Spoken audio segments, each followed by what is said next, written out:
Ini yang asal ni yang Espada. Ini 230.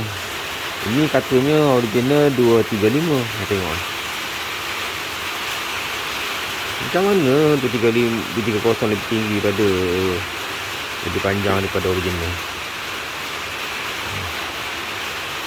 Kita tengok beza lah.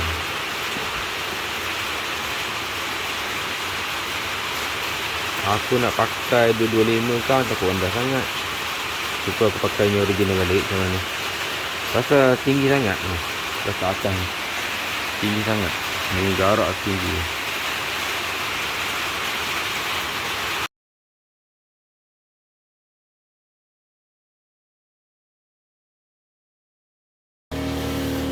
Okay, sekarang ni aku nak tukar Espada mono Espada 225. Sebelum ni aku pakai Espada 230. Tetap tinggi. Lagi tinggi tau. Ini aku pakai original 235. Kata original 235 kan. Rendah sikit. Sekarang ni aku nak tukar Espada 225. Tengok apa beza ni. Ada gambar lepas. Nanti tunjuk. Yang lama tu aku dah buang.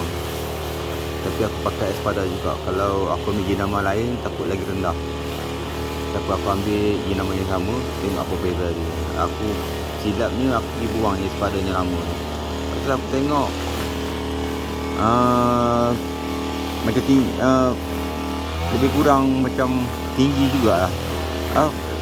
Level panjang tu lebih kurang macam 230 Espada tu. Kan? Okey, tengok ni 225.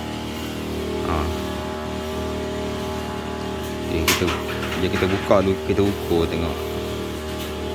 Yang baru ni 230. Tapi aku dah buang. Kita buka, kita test. Dia minta rendah sikit lah. Tinggi sangat. Kita ni rendah. Jengket. Okey. Ni kalau standard lah. Standard orang kata 235. Ini 225. Okey, sama kan. Okey, ada beza sikit lah. Sikit sangat beza. Ni 225 ni. Sebelum ni 230 sama tinggi tau. Memang sama tinggi.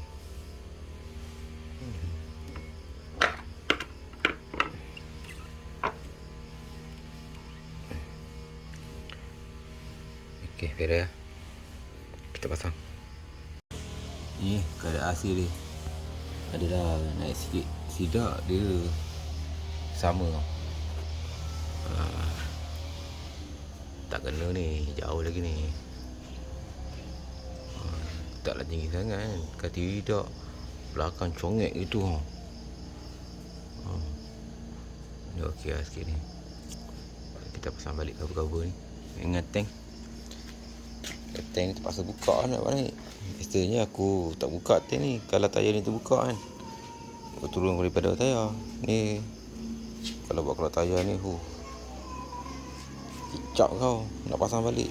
Tayar berat.